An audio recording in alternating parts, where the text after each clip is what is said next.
नमस्कार प्यारे बच्चों, आज की इस मैथ्स की ऑनलाइन कक्षा में आप लोगों का बहुत बहुत स्वागत है। जैसा आपको मालूम है कि पिछले लेक्चर में हमने आपके साथ 3.2 एक्सरसाइज डिस्कस किया था। आज हम आपके लिए 3.3 एक्सरसाइज लेके आए हैं, जिसका नाम है दो चर वाले रैखिक समीकरणों के युग्म का प्रतिस्थापन विधि से हल करना। ठीक है, तो प्रतिस्थापन विधि क्या होती है, उसको कैसे करते हैं, उसको एक उदाहरण के माध्यम से समझते हैं। हमारी किताब में सबसे पहला सवाल है, निम्न रैखिक समीकरणों के युग्मों को प्रतिस्थापन विधि द्वारा हल करें। ठीक है, जैसे कि इसका नाम में इंडिकेट करता है प्रतिस्थापन। हम क्या करते हैं, एक चर का मान दूसरे समीकरण में स्थापित करते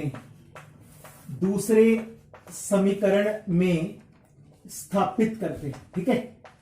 पहले समीकरण से चर का मान निकाल के उसको दूसरे वाले समीकरण में स्थापित करना है। कैसे करेंगे देखो, सबसे पहले है जो भी ये, इसको लिखो समीकरण नंबर 1, और जो ये है इसको लिखो समीकरण नंबर 2। तो आपको दिख रहा है इसके बीच में दो चर है, एक x है और एक y है। आपका जो भी मन करता है, x का मान निकालना है x का निकाल लो, y का निकालना है y का निकाल लो, कोई प्रॉब्लम नहीं है। तो हमने क्या किया, हमने y का मान निकाला। जब y का मान निकालेंगे तो उधर चला जाएगा, तो हमारे पास क्या आएगा 14 माइनस एक्स। ठीक है, आप इसको नाम दे दो समीकरण नंबर 3 का। हमने क्या करा, पहले वाले समीकरण से एक चर का मान निकाला। आपकी हार्दिक इच्छा है x का निकालना हो x का निकाल लो, y का निकालना हो y का निकाल लो। समझ में आ रहा है? उसके बाद आप क्या लिखोगे, y का मान समीकरण 2 में रखने पर। हमने क्या किया, y का मान समीकरण नंबर 2 में रख दिया। जब समीकरण नंबर 2 में y का मान रखेंगे तो हमारे पास क्या आएगा, तो भैया देखो x तो ऐसे का ऐसे रहा, ये y का मान कितना है 14 माइनस एक्स। y दिख कहां पे रहा है, a यहां पे, तो y के जहां ये वाला मान लगा दो, तो क्या आएगा माइनस का, और y का मान है 14 माइनस एक्स, और बराबर किसके है, बराबर है 4 के। ठीक है, पहले समीकरण से किसी भी एक चर का मान निकाल लो, चाहे x का निकाल लो चाहे y का, फिर इसको दूसरे वाले समीकरण में प्रतिस्थापित कर दो। ठीक है, तो अब देखो क्या बनेगा x। जब हम इसके माइनस से ब्रैकेट खोलेंगे तो 14 किसका हो जाएगा, माइनस का, x किसका है माइनस का, तो प्लस का हो जाएगा। तो किसके बराबर आ जाएगा, 4 के बराबर आ जाएगा। x में x को जोड़ेंगे तो कितना आएगा, 2x आएगा। इसको मैं लिखूंगा माइनस का 14 बराबर किसके आएगा, 4 के। इस माइनस 14 को उठाकर इधर ले जाओ तो क्या हो जाएगा, प्लस का 14 आ जाएगा। तो आप यहां से देखो 2x, 4 में 14 को जोड़ेंगे तो 18, 2 गुना का है। जब ये 2 उधर जाएगा तो किसका हो जाएगा, भाग का। इसको कैंसिल करेंगे तो 9। तो जो हमारे पास x आ गया, उस x का मान आ गया 9। अब इस x का मान चाहे आप 1 में लगा दो, चाहे आप 2 में लगा दो, चाहे आप 3 में लगा दो, आपके लिए सबसे सरल रहेगा कि आप 3 इक्वेशन में लगाओ। ठीक है, तो आप लिखो x का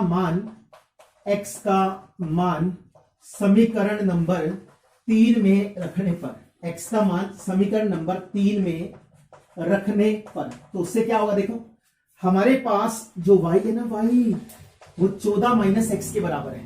तो x का मान लगा दो इसमें, तो x का मान लगाएंगे 14 माइनस का 9, तो कितना हो गया 5। तो अब आप यहां से देख सकते हो कि x का मान 9 आ गया, और जो हमारे पास y है उस y का मान कितना आ गया 5। तो ये बड़ा उत्तर आ गया। आप इसकी जगह लगा के भी देख लो, है ना।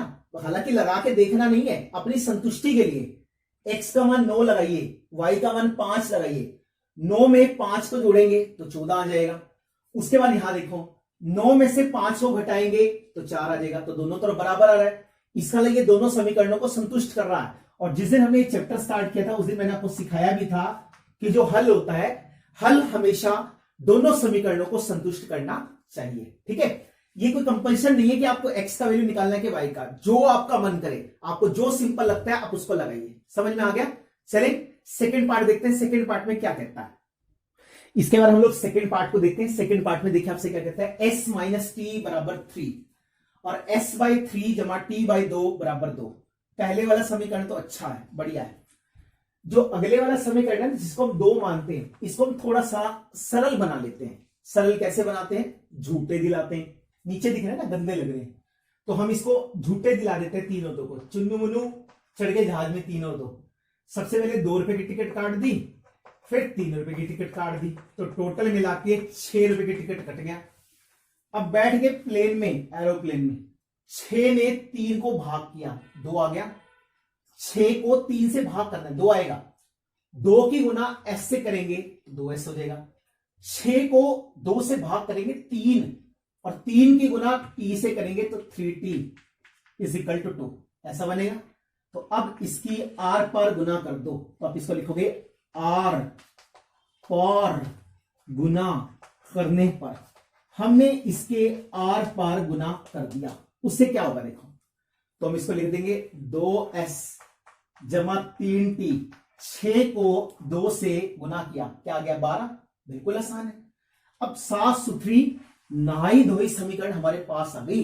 2s जमा 3t बराबर 12। अब हमें निकालना है इसका मान। तो प्रतिस्थापन विधि क्या कहती है, किसी भी एक चर का मान निकाल लो। इसमें चर कौन कौन है, s और t। मुझे तो s का आसान लग रहा है, तो मैं यहां से s का मान निकाल लेता हूं।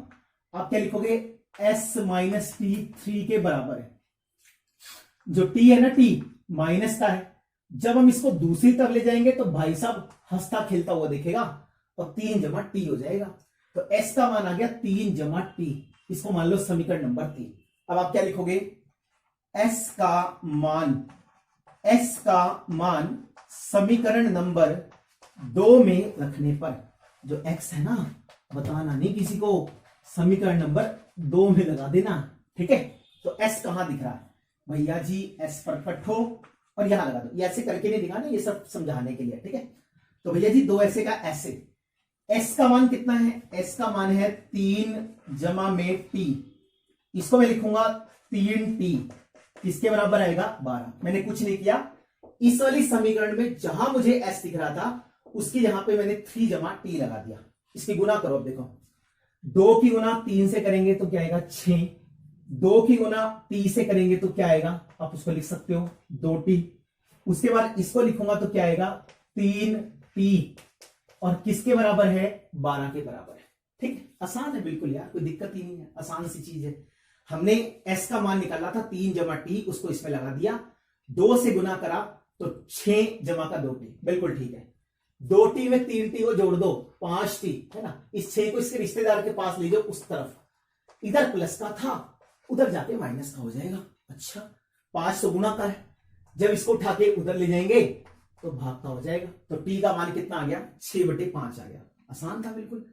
अब t का मान क्या करते हैं, समीकरण नंबर 3, बिल्कुल सरल है हमारे लिए, है ना। तो क्या लिखेंगे, t का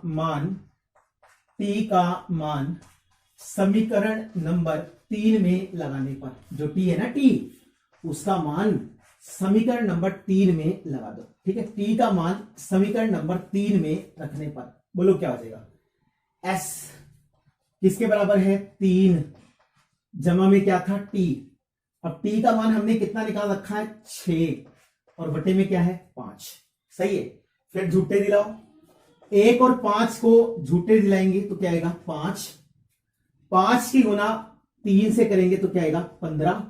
इसको मैं लिखूंगा तो क्या आएगा 6 आएगा, क्योंकि 5 को 5 से भाग करेंगे 1 की गुना 6 से करेंगे 6। तो हमारे पास जो s है, उस s का जो मान है वो आ जाएगा 21 बटे में कितना आएगा 5। तो s का मान 21/5, t का मान 6/5। अब हम ये देखते हैं कि जो हमने निकाला है वो सही भी है कि नहीं है। तो इसका मान लगा के देख लो। इसमें हमारे पास समीकरण दे के रखी है s माइनस टी, सिर्फ और सिर्फ अपनी संतुष्टि के लिए, s माइनस टी बराबर 3, ऐसे ही था। s का मान कितना है, s का मान है 21/5, और t का मान कितना है 6/5। तो अब देखो 5 लघुत्तम आएगा, 21 माइनस का 6 आएगा, 15/5, ठीक है। तो यहां कितना था 3, तो 5 3 15, तो 3 3 के बराबर आ गया, सही है। 3 3 के बराबर आ जाएगा। अब इसी मान को अगले वाले में भी लगा के देख लो, तब भी संतुष्ट करेगा। लगा के देखना है देख लो, नहीं तो एक में भी रख लिया तो कोई समस्या नहीं, इसका मतलब ठीक है। तो आपको ये करके नहीं दिखाना है ना, ये तो जस्ट हमारी सेटिस्फेक्शन है, आपको नहीं करना है, आपको सिर्फ इतना ही काम करना है। तो आप इसको लिखोगे क्या, आप इसको लिखोगे कि जो हमारा उत्तर आया है, हमारा उत्तर है कि s का जो मान है वो 21/5 है, और टी का जो मान है वो 6/5 है। तो ऐसा हमारा उत्तर आ जाएगा। समझ गए? लगा के ऐसा कोई दिक्कत नहीं है, इसमें भी लगा सकते हैं, कोई समस्या नहीं। चलो आपकी समस्या दूर कर देते हैं, लगा ही देते हैं। आपको कोई पता नहीं सर ने एक में तो लगा के दिखा दिया, दूसरे में लगा के दिखाया नहीं, दूसरे में भी देख लो भाई क्या लिखा हुआ हमारे पास। बस थोड़ा जगह का ऐसा लग रहा था, चलो यहां लिख देते हैं S/3 T/2 किसके बराबर है? 2 के। तो S का मान लगाओ, S का मान है 21/5 तो 1/3। T का मान कितना है? 6/5 गुना 1/2 बराबर 2। इसको काटो, 3 सते 21, 2 तिया 6, तो हमारे पास क्या बना? हमारे पास आएगा 7/5। फिर क्या है? 3/5 किसके बराबर आएगा? 2 के। तो आप इसको लिख सकते हो 10/5 बराबर 2। इसको काटेंगे, 2 के बराबर आएगा, तो इसका मतलब इसको भी संतुष्ट कर रहा है। इसका मतलब जो हमने निकाला है वो बिल्कुल सही है। तो S का मान 21/5 और T का मान कितना आएगा? 6/5। लेकिन ये जो संतुष्ट करने वाला है ना, ये आपको करके नहीं दिखाना। अपनी तसल्ली के लिए आप ये चेक करना चाहते हैं कि मेरा सवाल सही है कि नहीं, तो आप उसके बीच में पुट करके देख सकते हैं। ठीक है, समझ में आ गया? तो बिल्कुल आसान सा था। अगर सरल नहीं है तो सबसे पहले इसको सरल बनाओ। पहले समीकरण से एक चर का मान निकाल लो, उसको उठा के दूसरे में लगा दो और उसके बाद वहां से वैल्यू निकल आएगा। फिर उसको वापस डाल दो, फिर दूसरे वाले चर का वैल्यू निकल आएगा। समझ में आ गया? कोई दिक्कत वाली बात नहीं। चले आगे। इसके बाद हम लोग थर्ड पार्ट देखते हैं। थर्ड पार्ट में आप लोगों से क्या कहता है। हम लोग थर्ड क्वेश्चन को शुरू करते हैं। थर्ड क्वेश्चन में देखिए आपसे क्या कहता है, 3x - y = 3 और 9x - 3y = 9। ठीक है, प्रतिस्थापन विधि से हम लोगों को x और y का मान निकालना है। जैसा हमें मालूम है, जो भी समीकरण पहले नंबर पे दिए हैं उसको मान लो समीकरण नंबर 1, और जो दूसरे नंबर पे दिए हैं इसको मान लो समीकरण नंबर 2। हम लोग क्या करते हैं, पहले समीकरण से किसी भी एक चर का मान निकाल लेते हैं जो आपका मन करता है। जैसे मान लो हमने x का मान निकाल लिया, अगर मैं x का मान निकालूंगा तो 3x ऐसे का ऐसे, ये y उधर जाएगा तो प्लस का हो जाएगा। तो x का जो मान है वो हमारे पास आएगा 3 जमा y/3 ऐसे हो जाएगा। और इसको मैंने लिख दिया समीकरण नंबर 3। फिर आप क्या लिखोगे, x का मान समीकरण नंबर 2 में रखने पर। ठीक है, x का मान क्या किया हम लोगों ने, समीकरण नंबर 2 में रख दिया। उससे फायदा क्या होगा, देखो x कहां दिख रहा है, x यहां दिख रहा है, तो इस x को उठा के इसकी जगह पे लगा दो, तो 9 एज इट इज। x का मान कितना है, 3 जमा में y/3। इसको मैं लिखूंगा तो -3y और किसके बराबर आएगा, 9 के बराबर आएगा। बिल्कुल आसान सी चीज है। देखो 3 से 9 को काटेंगे तो 3 हो जाएगा, 3 इंटू में क्या आएगा, 3 जमा y, मैं इसको लिखूंगा -3y = 9, ऐसा बन जाएगा। इसकी गुना इससे करेंगे तो 3 तिया 9, इसकी गुना इससे करूंगा तो क्या आएगा, 3y, इसको लिखूंगा -3y = 9। 3y जमा का 3y घटा का कट गया, तो इसका मतलब जो 9 है ना, 9 वो किसके बराबर आ गया, 9 के बराबर आ गया। ऐसे है ना। अब बोलोगे सर 9 के बराबर आ गया, यहां से y का मान तो आया नहीं। अब आप देखो ना, इसका कहने का मतलब है आप x y का कोई भी मान लगा दो, 9 तो हमेशा 9 के बराबर होता ही है। इसका मतलब आप लिखोगे x और y के अनेकों हल हो सकते हैं, x और y के अनेकों हल हो सकते हैं। ठीक है कि नहीं, क्योंकि 9 तो हमेशा 9 के बराबर होता है। x y की जगह आप कुछ भी लगा लो, 9 हमेशा 9 के बराबर होगा, क्योंकि x y तो रहा ही नहीं, आपस में कट गया सारा का सारा। आप इसको दूसरे तरीके से भी देख सकते हो। अगर आपको याद होगा तो जब हमने आपको ग्राफ वाली एक्सरसाइज पढ़ाई थी तो वहां पे आपको बताया था 3x - y = 3, और इसको लिखूंगा तो 9x - 3y = 9। सही है। तो आप यहां से निकालना शुरू कर दो, क्या, a1/a2 3/9, इसको काटूंगा तो कितना आएगा, 1/3। फिर हमने यहां से निकाला b1/b2 -1/-3, उसके बाद c1/c2 3/9, इसको काटूंगा तो 1/3। तो हम लोग यहां से एक चीज देख सकते हैं कि a1/a2 = b1/b2 = c1/c2। और आपको मालूम है ये कंडीशन कहां होती है, ये कंडीशन होती है समपाती रेखाओं की। संपाती रेखाएं क्या होती है? जो एक के ऊपर एक ऐसे होती है, बहुत सारे बिंदुओं पे मिलती है। और अगर बहुत सारे बिंदुओं पे मिलती हैं तो जिन जिन बिंदुओं पे मिलेगी वहां पे सारे हल निकलेंगे, तो हम उसको बोलेंगे अनेकों हल होंगे। तो इन रैखिक समीकरणों के युग्म के अनेकों हल हमारे पास आएंगे। बिल्कुल वही तरीका है, किसी भी चर का मान निकालो, उसको दूसरे में लगा दो, दूसरे में लगाने से 3 से इसको काटेंगे तो 3 आ जाएगा, तो 9 9 के बराबर आ गया। इसका मतलब एक्स वाई की जगह चाहे जितने मर्जी मान लगा दो, 9 तो हमेशा 9 के बराबर होता है। इसका मतलब एक्स और वाई के अनेकों हल होंगे। और इसको इस कंडीशन से हमने वेरीफाई भी कर दिया। ये संपाती रेखाएं हैं, एक के ऊपर दूसरी होती है, तो हम लोग ऐसा बोल सकते हैं कि इसके अनेकों हल होंगे। समझ में आ गया आप लोगों को? कोई दिक्कत नहीं है। फोर्थ पार्ट की तरफ मूव करते हैं। फोर्थ पार्ट को देखिए, फोर्थ पार्ट में क्या कहता है आपसे। तो चलिए इसके बाद हम लोग फोर्थ पार्ट को देखते हैं। फोर्थ पार्ट में आपसे क्या कहता है? सवाल बिल्कुल वही है, बस इसके बीच में दशमलव डाल के आपको उलझाया गया है। तो डरने की जरूरत नहीं, बिल्कुल वैसे ही करना है जैसे पहले किया था।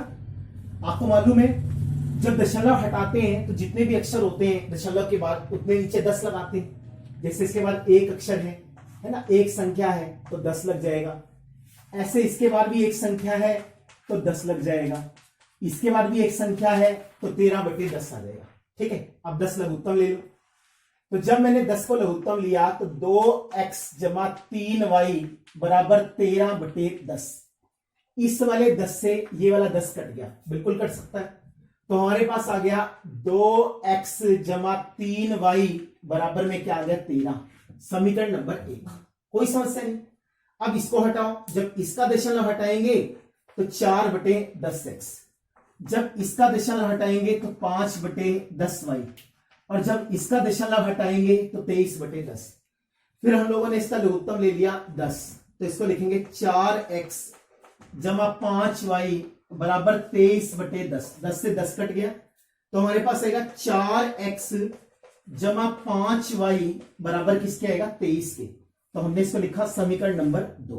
ठीक है, तो अब हमारे पास दो समीकरण आ गए। सबसे पहला आ गया 2x + 3y बराबर 13, और दूसरा आ गया 4x + 5y बराबर 23। फिर हमारा प्रतिस्थापन विधि क्या कहती है? इसमें से किसी भी एक का मान निकालो, चाहे x का चाहे y का। तो हमने 2x को ऐसे का ऐसे रखा, इसको मैं उधर ले गया तो माइनस का हो गया। तो x का मान आ गया 13 माइनस का 3y और बटे में 2। इसको लिख लो समीकरण नंबर 3। ठीक है ना, हमने यहां से x का मान निकाल लिया। 2x ऐसे का ऐसे, 3y को उधर ले जाऊंगा तो माइनस का, तो x का मान ये आ जाएगा। तो आप x का मान समीकरण नंबर 2 में लिखो। क्या लिखोगे? x का मान समीकरण 2 में रखने पर, x का मान समीकरण नंबर 2 में रखने पर, जो x है ना उसका मान समीकरण नंबर 2 में रख दो। बताओ उससे क्या आएगा? तो वही रखो। हमारे पास क्या लिखा है? 4x = 5y किसके बराबर है? 23 के बराबर है। और x का मान क्या है? x का मान लगाओ 13, फिर क्या आएगा? माइनस का 3y बटे में 2 जमा में 5y किसके बराबर आएगा? 23 के। अब इसको काटे, तो जब हम इसको काटेंगे तो क्या आएगा? 2 दूनी 4 हो जाएगा। 2 की गुना करो, जब 2 की गुना करेंगे 13 माइनस का 3y जमा का 5y किसके बराबर आएगा? 23 के बराबर आ जाएगा। ठीक है, 2 की गुना 13 से करेंगे तो 26, 2 की गुना 3y से करेंगे तो माइनस का 6y। इसको मैं लिखूंगा 5y किसके इक्वल आएगा? 23 के इक्वल आएगा। ठीक है, अब इसको इधर ले आओ, 26 माइनस का 23, इन दोनों को उधर ले जाओ। 6y माइनस का था तो प्लस का हो गया, और 5y प्लस का था तो माइनस का हो गया। तो यहां से देख सकते हो 3 और 6y में से 5y जाएगा तो y का मान कितना आ गया? 3 आ जाएगा। आसान है, बिल्कुल सिंपल है। थोड़ा सा कैलकुलेशन ध्यान से करना है। इस y का मान 1 2 3 में से किसी में भी लगा सकते हैं, सबसे सिंपल रहेगा आप 3 में लगाओ। तो आप लिखो y का मान, हम लोगों ने क्या किया? y का मान समीकरण नंबर 3 में रखने पर, y का मान समीकरण नंबर 3 में रखने पर हम लोगों ने y का मान समीकरण नंबर 3 में रख दिया। उससे क्या आएगा बोलो? तो x बराबर आएगा 13 माइनस का 3 गुना y का मान कितना है? 3 और बटे में क्या है? 2। तो x बराबर है 13 माइनस का 9/2, तो x बराबर है 4/2। इसको काट दो, तो आप देख सकते हो x का मान 2 आएगा और y का मान 3 आएगा, ऐसा हमारा उत्तर आएगा। ठीक है, बिल्कुल आसान है। आप लोगों को क्या करना है, आप लोगों ने y का मान यहां लगा दिया। y का मान कितना निकाला था, 3। जब 3 निकालेंगे तो 3 की गुना 3 से करेंगे 9 आएगा, 13 में से 9 को घटाएंगे 4 आएगा, 4 को 2 से भाग दे देंगे तो 2 बचेगा। तो x का मान 2, y का मान 3। आप इसके बीच में लगा के देख सकते हैं, बिल्कुल संतुष्ट करेगा। 2 गुना 2 4, 3 गुना 3 9, 9 में 4 को जोड़ेंगे 13, तो 13 के बराबर आ जाएगा। ऐसे इसमें रख के देख लेना। ठीक है, समझ में आ गया, कोई प्रॉब्लम नहीं है। चलिए आगे, इसके बाद हम लोग फिफ्थ पार्ट पे चलते हैं। फिफ्थ पार्ट देखो आपसे क्या कहता है, तो चलिए इसके बाद फिफ्थ पार्ट को देखते हैं। फिफ्थ पार्ट में हमारे पास दो समीकरण लिखे हैं। पहला लिखा है वर्गमूल 2x जमा में वर्गमूल 3y बराबर 0, और उससे अगला लिखा है वर्गमूल 3x माइनस का वर्गमूल 8y बराबर 0। अब बोलोगे सर क्या करते जा रहे हो, पहले सिंपल सिंपल सवाल थे, फिर बटे वाले देने शुरू कर दिए, अब वर्गमूल वाले देने शुरू कर दिए। क्या फर्क पड़ता है, कुछ मर्जी दे दे, तरीका थोड़ी बदलेगा, तरीका तो वही रहेगा। तो पहली समीकरण से किसी भी एक चर का मान निकाल लो, चाहे x का चाहे y का। हम x का निकाल लेते हैं। देखो क्या आएगा, वर्गमूल 2x ऐसे का ऐसे, इसको उठा के इधर ले जाओ, क्या आएगा 0 माइनस में वर्गमूल 3y, तो वर्गमूल 2x बराबर आएगा माइनस का वर्गमूल 3y। तो x का मान आ जाएगा माइनस का वर्गमूल 3 बटे में वर्गमूल 2, और साथ में क्या आएगा y, ऐसा बनेगा। इस x का मान किस में लगाएंगे, समीकरण 2 में, जैसे हम हर बार लगाते हैं। चलिए लगा देते हैं x का मान समीकरण नंबर, x का मान जो है समीकरण 2 में रखने पर, हम लोगों ने कुछ नहीं किया, x का मान समीकरण नंबर 2 में रख दिया। उससे फायदा क्या होगा, वर्गमूल 3 ऐसे का ऐसे, x का मान यहां लगा दो, क्या आएगा माइनस का वर्गमूल 3 बटे वर्गमूल 2, साथ में क्या आएगा y, और मैं इसको लिखूंगा तो माइनस का वर्गमूल 8y किसके बराबर आएगा 0 के। ठीक है, वर्गमूल 3 को वर्गमूल 3 से गुना करेंगे तो हमारे पास क्या आएगा, वर्गमूल 3 का वर्ग, तो वर्ग से वर्गमूल कट जाएगा, तो वर्गमूल 3 का वर्ग y बटे में वर्गमूल 2 माइनस में वर्गमूल 8y बराबर 0। तो वर्ग से वर्गमूल कट गया, तो हमारे पास क्या आएगा देखो, तो हम इसको लिख पाएंगे माइनस का 3y बटे में वर्गमूल 2 माइनस का वर्गमूल 8y बटे 1 बराबर में क्या आएगा 0। अब इसका लघुत्तम ले लो, वर्गमूल 2 और 1 का जब हम लघुत्तम निकालते हैं तो सेम टू सेम वर्गमूल 2 आता है। वर्गमूल 2 को वर्गमूल 2 से भाग किया, 1 आ गया, 1 की गुना माइनस 3y से करेंगे तो क्या आएगा माइनस का 3y। वर्गमूल 2 को वर्गमूल 8 से गुना करेंगे तो वर्गमूल 2 गुना वर्गमूल 8 y किसके बराबर आएगा 0 के। अब देखो ये आएगा माइनस का 3y, इसको आपस में गुना करो तो हमारे पास आएगा 2 8 16 y, और इसकी आर पार गुना कर दो तो 0 की गुना हो जाएगी किसके साथ, वर्गमूल 2 के साथ। जब 0 की गुना वर्गमूल 2 से करें तो हमारा आंसर कितना आता है 0 आता है, आसान है बिल्कुल। तो हमने इसको लिख दिया माइनस का 3y, 16 का वर्गमूल सबको मालूम है ना कितना होता है 4 इजिकल टू 0, माइनस का 3y माइनस का 4y कितना हो जाएगा माइनस का 7y हो जाएगा। तो y का मान निकलेगा 0 बटे माइनस 7, 0 को किसी भी चीज से भाग करें तो y का मान जो है वो 0 के बराबर आ जाता है, बिल्कुल आसान, कोई दिक्कत ही नहीं है। इस y का मान समीकरण नंबर 3 में लिखो, क्या लिखोगे y का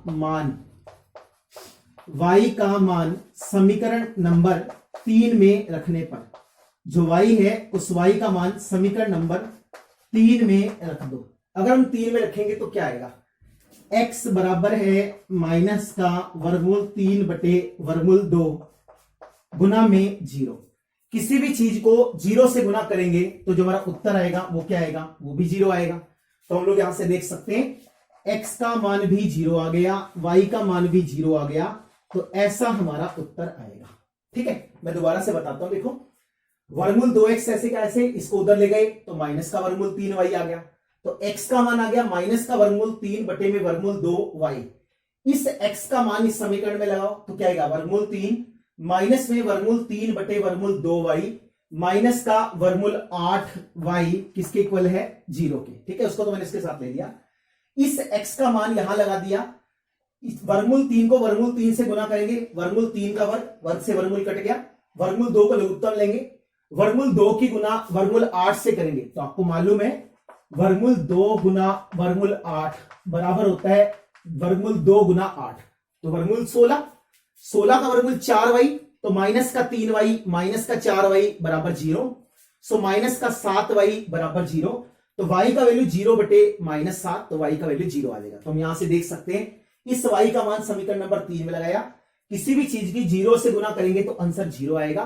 तो हमारा जो उत्तर आया वो आया x का मान 0 और y का मान भी कितना आएगा 0 आएगा। नहीं आया समझ में? थोड़ा सा एक बार प्रैक्टिस करके देखना, समझ में आ जाएगा। ठीक है, अब इसके लास्ट पार्ट की तो चलते हैं, 6 पार्ट देखिए क्या कहता है। तो चलिए इसके लास्ट 6 पार्ट को देखते हैं।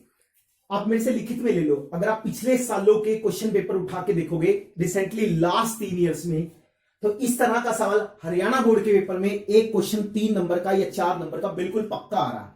तो इसलिए आपको इसको बहुत अच्छे से समझना है और बहुत अच्छे से करना है, क्योंकि इस तरह का सवाल पेपर में आने की पूरी उम्मीद है, जिसमें बटे वाली चीजें लिखी होंगी।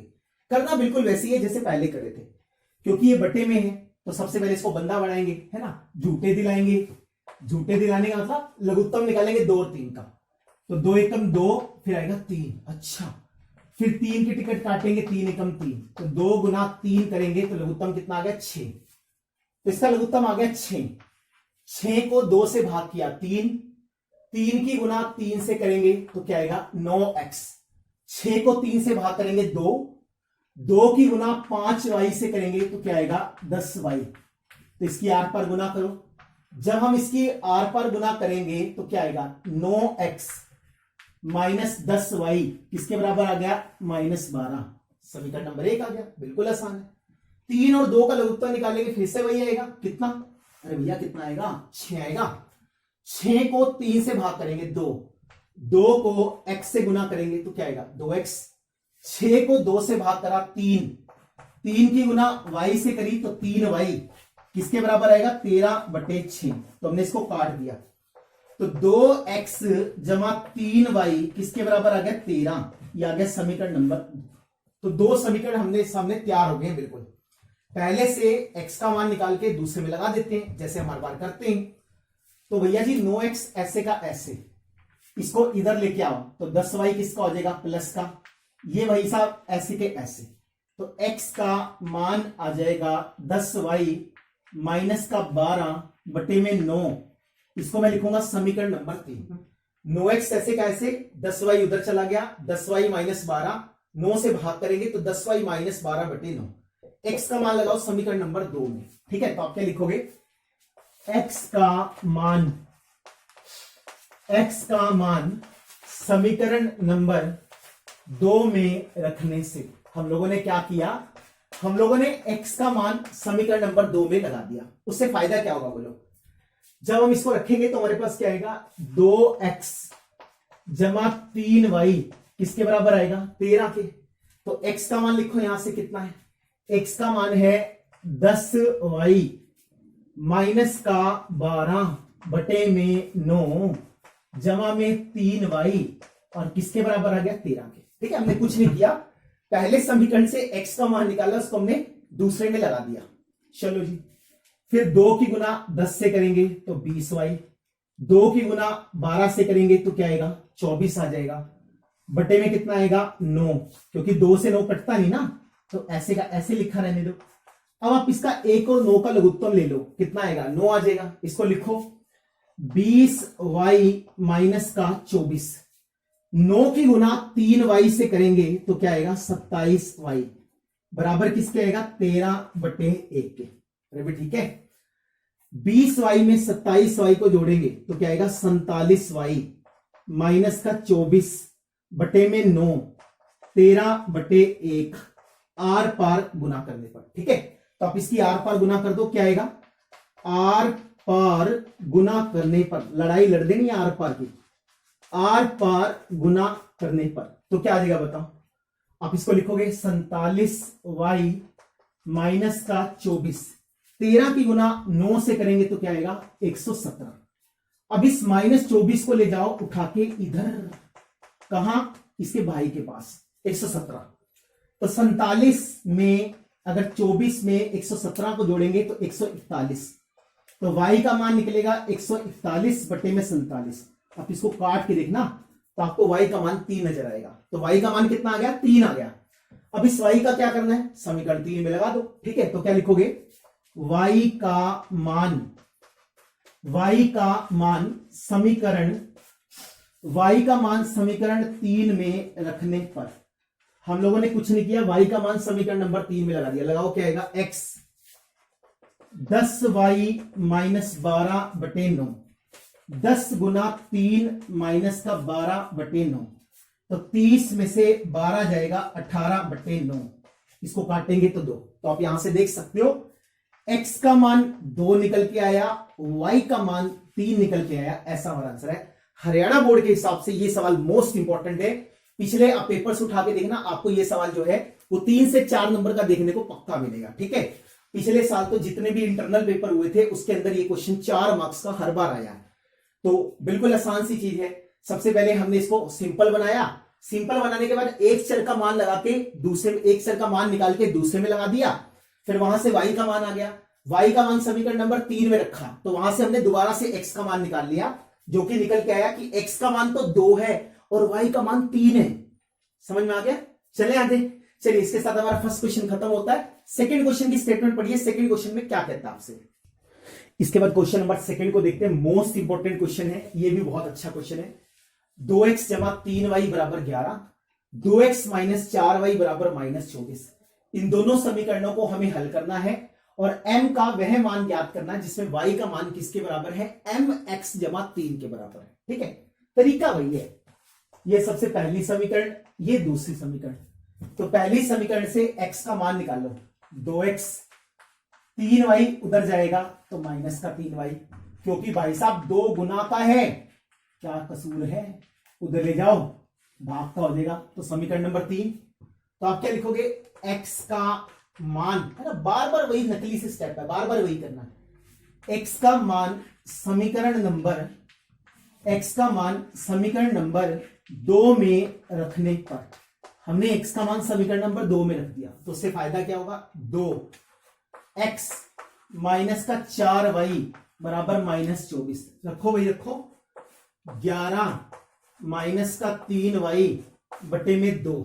ठीक है, तो -4y = -24। इसको काटेंगे तो 2 से 2 कट जाएगा, तो क्या आएगा, 11, फिर क्या आएगा, -3y - 4y = -24।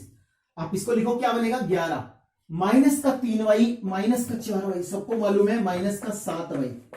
अब इस 24 को इधर ले आओ, जब इस 24 को आप इधर लेके आओगे तो क्या बन जाएगा, 11 + 24, ये -7y है, जब ये उधर जाएगा तो प्लस का हो जाएगा, प्लस का आएगा, है ना।